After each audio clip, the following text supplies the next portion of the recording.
여러분 지금 여러분에게 보여지는 이 그림은 네덜란드 출신의 화가인 렘브란트라는 화가가 이 그림을 그렸습니다. 렘브란트는 빛의 화가로 불리울 정도로 빛과 그림자를 이용하여서 극적인 효과와 심오한 인간성을 표현하는데 탁월한 능력을 보이므로 유럽 미술사에서 가장 유대한 화가 중 한 명으로 평가받는 화가였어요. 이 위대한 화가가 예수께서 십자가에 못 박혀 운명하신 후에 십자가에서 내려지는 장면을 십자가에서 내려지는 예수라는 제목의 그림을 그림으로 인간의 감정과 신성함을 균형 있게 표현하였어요. 이 작품은 그의 시대를 넘어서 오늘날까지도 많은 사람들에게 감동을 주고 있죠. 이 렘브란트는 이 그림에서 십자가에서 내려지는 예수를 바라보는 사람들의 표정을 빛과 그림자를 사용하여 감정의 깊이와 드라마틱한 순간을 포착해 예수 그리스도의 고난과 또 인간적 고통을 통해 신앙의 깊이를 탐구하려는 시도와 함께 주변 인물들의 슬픔과 연민을 통해 인간성에 대한 깊은 탐구를 보여주었어요. 그러나 그리스도의 죽음으로 인한 절망과 고통에 몸부림치는 모습만을 그린 것이 아니라 그 너머에 있는 희망과 구원에 대한 메시지를 전하고자 담담하고 차분하게 그렸죠. 그런데 이 그림에 특이한 점이 있습니다. 십자가에서 내려오는 예수 그리스도를 안고 있는 저 사람은 과연 누구일까요? 여러분, 십자가에서 내려오는 저 예수를 안고 있는 사람은 과연 누구라고 생각하십니까? 예수님의 12제자인 베드로일까요? 그 사랑하는 제자인 요한일까요? 누구일까요? 만약에 여러분이라면 십자가에 못 박혀 피투성이가 되어 있는 예수를 온몸으로 끈을 수 있겠습니까? 오늘 우리는 렘브란트가 왜 십자가에서 내려오는 예수 그리스도를 온몸으로 안고 있는 저 사람이 예수님의 12제자가 아니고 아리마대 요셉이라는 사람을 그렸는지, 오늘 우리는 성경 본문의 기사를 통해서 예수님을 온몸으로 안고 있는 피투성이 예수 그리스도를 안고 있는 자가 예수님의 12제자가 아니고 나는 예수를 절대로 부인하지 않겠다고 했던 베드로도 아니고 예수님이 그토록 사랑하고 아꼈던 애제자 요한도 아닌 예수님의 12제자 속에 속하지도 않았던 이름도 빛도 없었던 아리마대 요셉을 왜 저렇게 그려 넣었을까? 우리는 본문 말씀에서 찾아보도록 하겠습니다. 이 아리마대 요셉은 구약의 선지자 중에 사무엘이 있죠. 그 사무엘의 고향인 에브라임 라마다임인데 이 라마다임을 아리마대라고 불러요. 그래서 이 아리마대의 출신인 요셉이다. 그래서 아리마대 요셉이라고 부릅니다. 요셉은 자신의 개인적 능력이 출중한 사람이었어요. 이 요셉은 이스라엘의 최고의 의결기관인 사내들인 공회의 회원이었어요. 이 사내들인 공회는 우리로 말하면 지금 대법원 정도에 되는 의결기관인데 이곳에 대제사장과 또 장로들과 서기관들로 구성되어 있는 곳이에요. 이 공회는 주요 기능이 백성들 종교 생활을 재판하고 또 벌금이나 태형 등을 또 관장하고 또 경찰권도 있었어요. 그러나 이 기관은 이 당시 이스라엘은 로마의 식민지였기 때문에 사형권은 없었어요. 그래서 이들이 바로 예수 그리스도를 산헤드린 공회의 회원들이 다 모이지도 않은 상태에서 밤에 산헤드린 공회는 아침 번제 이후에 재판이 시작되고 저녁 번제가 드리고 나면 이제 문을 닫습니다. 그런데 그런 법도 다 무시하고 산헤드린 공회 회원 72명이 다 모이지 않은 상태에서 불법으로 날치기 밤샘 조사를 한 후에 예수님을 밤새도록 한숨도 재우지 아니하고 그리고 바로 빌라도에게 끌고 갔습니다. 이들이 빌라도에게 끌고 갔던 이유는 바로 예수를 십자가에 사형에 처해야 하는데 자신들에게는 의결권이 없기에 그래서 빌라도에게 끌고 갔던 거죠.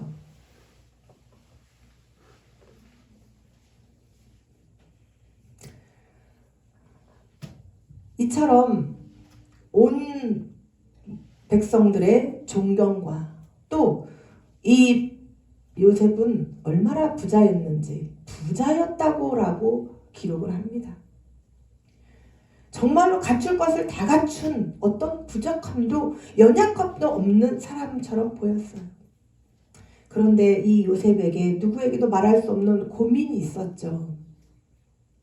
그의 동료인 니고데모와 함께 예수의 말씀과 행적을 통해 구약 성경에 애언되어 있는 오실 메시아가 바로 그분, 그 예수라는 것을 알게 되었어요.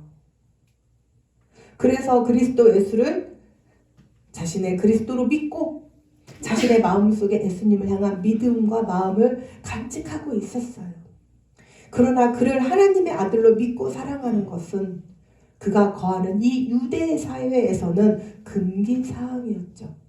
무엇에 속했을까요? 신성모독. 예수는 공공연히 자기가 하나님의 아들이라고 선포하고 다녔어요. 당시 이 청년을 믿고 따른다는 것은 곧 유대 사회에서 출교로까지 이어지는 무서운 상황이었어요. 유대 사회에서 출교는 더 이상 유대 민족으로 인정을 받지 못하고 이방인과 똑같은 취급을 당해서 성전에 출입을 할 수도 없고 사회적으로 억울한 일을 당해도 하소연할 데가 없어요. 더더군다나 매매 행위도 할 수 없어요. 그리고 죽은 후에는 곡도할 수 없어요.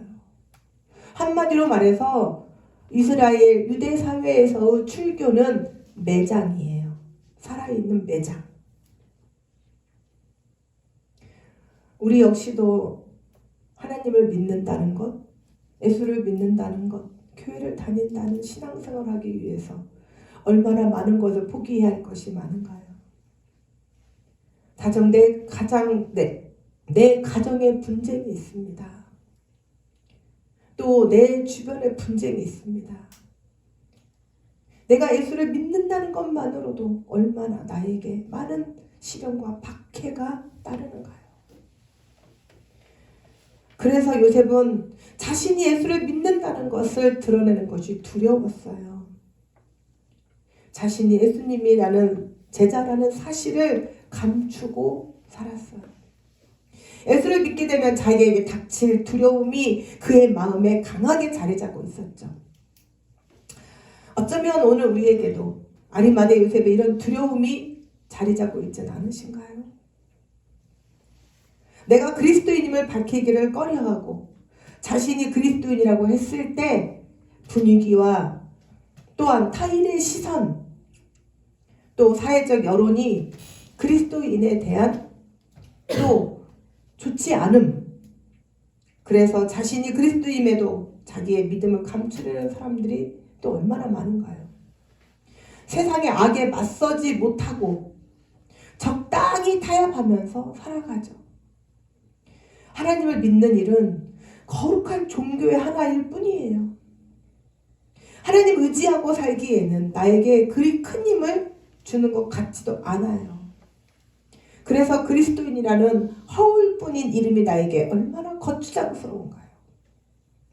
오히려 나의 여가 생활과 또 직장 생활을 하는 데에 지장을 초래할 뿐이죠. 그리스도인이라는 사실을 당당히 드러내는 것조차 우리는 할 수 없어요. 단지 내가 혼자 드러내지 않고 조용히 믿어 혹여 죽어서 천국이 있다면 하나님 앞에 구원의 이익을 취하고 세상은 적당히 타협하면서 살고 싶은 속셈이죠. 또한 그리스도의 복음과는 전혀 무관한 삶을 또한 자신의 삶에 자신 스스로의 힘으로 살아갈 뿐이에요. 그러나 진짜 믿음은 위기가 닥쳤을 때 드러납니다. 요즘 일명 짝퉁과의 전쟁이라고 할 정도로 고급 브랜드의 물건을 만들어내는 공장에서조차 진품인지 가품인지를 알 수가 없다고 해요. 그래서 그 고급 브랜드가 자신들이 만들어낸 고유 번호가 있는지 없는지를 확인하고서야 진품과 가품을 구별을 할 수 있다고 할 정도라고 합니다.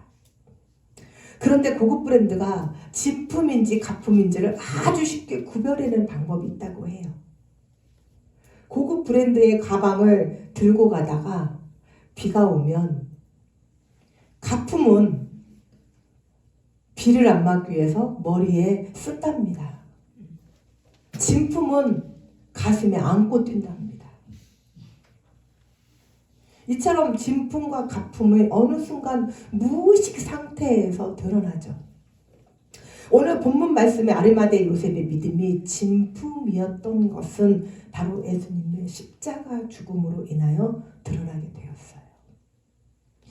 유대 명절인 6월절에 메시아인 예수 그리스도가 잡혀왔어요. 그리고 사내들인 공회 의원 72명이 다 모이지도 않은 상태에 밤새 날치기 공회를 통해서 예수를 십자가의 죽음으로 내몰았어요. 그리고 예수 그리스도의 죽음에서 자유롭고 싶었던 빌라도는 자신은 예수의 십자가의 죽음에 무관하다며 손을 씻고 입을 벌리고 물어뜯을 것 같이 이빨을 드러내며 흉측한 웃음을 웃고 있는 악한 유대인들에게 예수를 넘겨주었죠. 하이에나처럼 성난 군중 앞에 아리마대 요셉이 예수를 위해 할 수 있는 것은 아무것도 없었어요. 그는 예수를 변호할 수도 지켜줄 수도 책찍 맞음으로부터 구할 수도 그 무엇도 할 수 없었어요.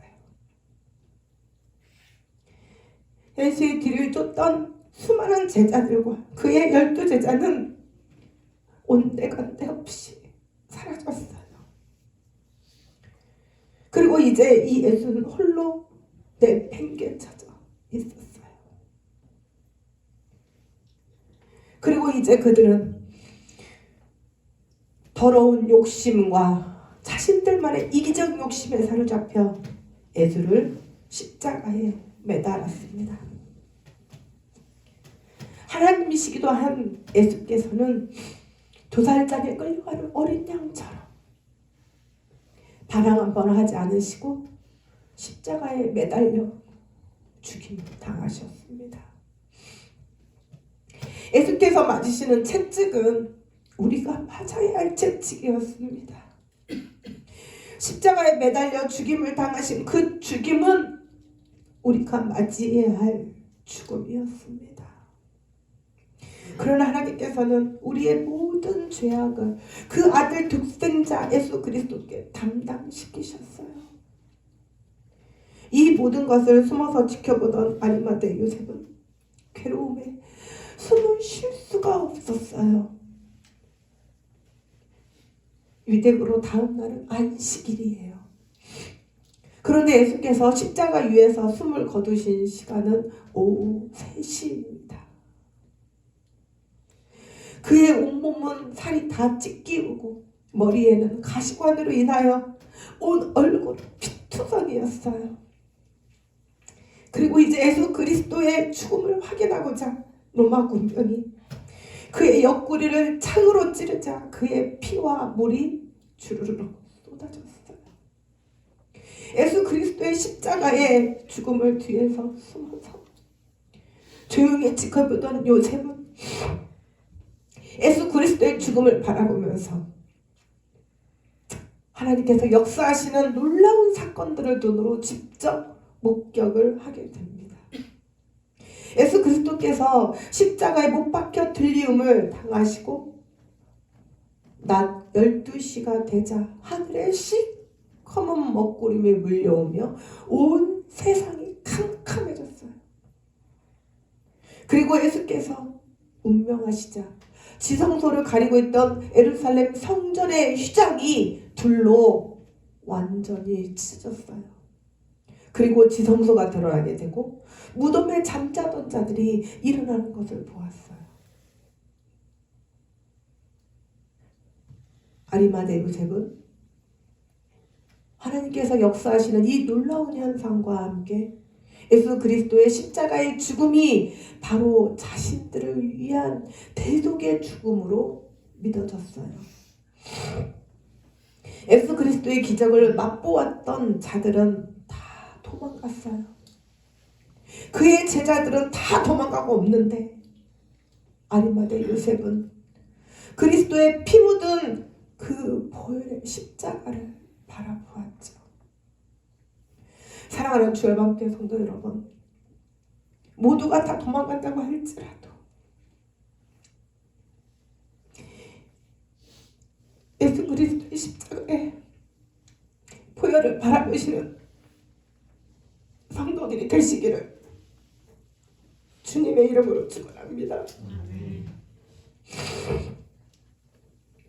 그리고 구약에 예언되었던 예수 그리스도는 베드로의 고백처럼 주는 그리스도시요 살아계신 하나님의 아들이심을 믿는 믿음으로 하나님의 능력을 믿게 되었어요. 하나님의 그 크신 능력 앞에 한없이 무기력한 자신을 보았죠. 그리고 그리스도를 통한 예수님의 그 구원하심 앞에 자기의 능력은 그 어떤 것도 필요하지 않음을 알았어요. 사랑하는 주 열방교회 성도 여러분, 하나님의 구원하심 앞에 우리의 무엇이 필요할까요? 우리의 학력이 필요한가요? 우리의 잘난 물질이 필요한가요? 우리의 명예가 필요한가요? 아무것도 필요 없어요. 예수님의 그 피 묻은 십자가를 바라본다면 하나님은 아무것도 없이 거저 우리에게 하나님의 구원을 주십니다. 이제 요셉은 시간이 없어요. 로마법으로 십자가형을 언도받은 죽은 시신은 그대로 짐승의 밥이 되게 매달리게 내버려 두거나 또는 저주받은 땅 흰놈의 골짜기에 내버려질 뿐이에요. 이제 해가 지기 전에 모든 것을 이루어져야 합니다. 요셉은 초조하고 그러나 담대한 마음으로 오늘 우리 표준 세번역에는 담대하게라고 나왔지만 개역개정에는 당돌하게라고 나와 있어요. 그렇게 예수의 시신을 요구합니다. 당돌하게를 헬라의 원어로 본다면 톨마오라고 해요. 이 원뜻은 두려워하지 않다, 위험을 무릅쓰다, 담대하다라는 의미를 가지고 있어요. 아리마대 요셉은 예수 그리스도의 십자가의 죽음을 목도하고 이제 빌라도에게 들어가는데 이제 더 이상 사람의 시선 무섭지 않아요. 자신에게 닥칠 위험 겁나지 않아요. 모든 위험을 무릅쓰고 자기의 모든 것을 잃을지라도 예수 그 한 분을 내가 취한다면 이제 빌라도에게 들어가서 더 이상 자기의 명예와 권세와 부와 생명까지 다 잃을지라도 하나님 앞에 이제 모든 것을 요셉은 걸었어요. 자신을 위해 그 생명까지도 아낌없이 내어주신 그 예수, 그 예수 그리스도를 향한 불붙듯 타오르는 마음을 이제는 더 이상 억제할 수가 없었어요. 무엇이 두려운가요? 예수 그리스도를 믿기 위해서 여러분 무엇이 두려운가요? 그분은 나를 위해 자신의 생명을 내어주셨는데 친구가 나를 위해 생명을 내어줄 수 있나요? 또는 가족도, 내 부모도, 내 자녀도, 내 형제도 나에게 생명을 내어줄 수 없어요. 그들 모두는 내가 좋을 때 하하하 호호호 그때 필요한 분들이에요. 당장 여러분들이 질병에 놓여서 신음해 보세요. 여러분 그들의 발걸음이 한두 번은 오겠죠. 오랜 긴 병에 효자 없다는 말이 있습니다. 여러분들이 시련과 고난에 지쳐 있을 때 하하하 호호호 웃던 그들은 여러분과의 발길부터 끊습니다. 여러분들 물질의 고난을 겪어보세요. 행여나 자기에게 돈 빌려달라고 할까봐 심지어 차단까지도 당합니다. 사랑하는 주일방교 성도 여러분, 그러나 예수 그리스도는 나를 위하여 그의 생명을 주신 분이에요. 아멘.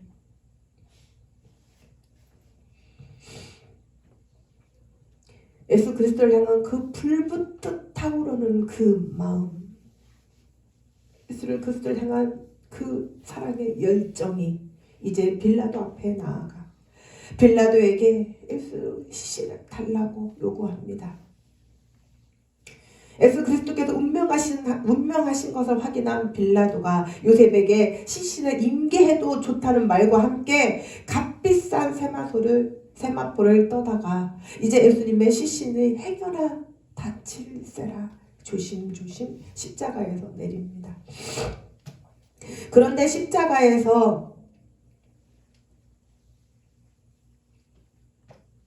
내려지는 그 시신을 요셉은 온 마음을 향해 끌어안습니다. 사랑하는 주일방교 성도 여러분,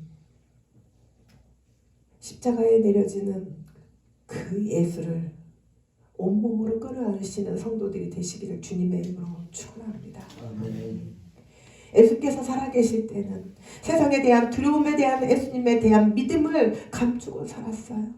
그러나 이제는 예수 그리스도의 시신을 온몸으로 끌어안고 두려워하지 않는 그 담대한 믿음의 사람으로 변하였음을 렘브란트는 표현하고 싶었던 거예요. 사랑하는 주일방교 성도 여러분, 예수 그리스도를 만났음에도 예수 그리스도를 온전히 믿지 않으면 죽은 믿음이에요. 예수 그리스도를 머리로만 아는 신앙은 죽은 신앙이에요. 그러나 십자가의 보혈을 그 온몸에 묻히고 예수 그리스도를 온전히 의지하며 예수 그리스도의 보혈에 의지하는 자의 믿음은 살아있는 믿음이에요. 이런 자들은 입으로만 하나님의 은혜라고 하지 않아요. 입술로는 하나님의 은혜라고 하면서 정작 자신의 실력과 의와 자기의 잘남을 드러내는 외식하는 자와 같은 행동을 하지 않아요.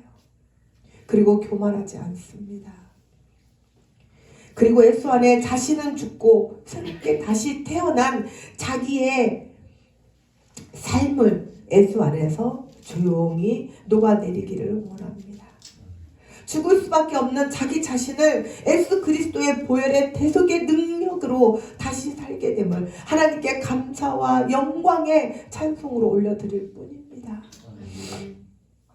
사랑하는 주 열받게 성도 여러분, 우리는 내 능력이 아니라 주님께서 주시는 능력으로 삽니다. 예수 그리스도의 보혈의 능력으로 새로운 생명과 구원의 삶을 얻었습니다. 그리고 보혈의 능력을 힘입어 이 땅에 어둠에 신음하는 자들에게 하나님의 복음을 이제 우리는 증거해야 합니다.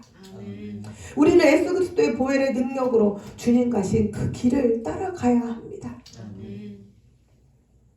그리고 이제 그 길에는 순종만 있을 뿐입니다.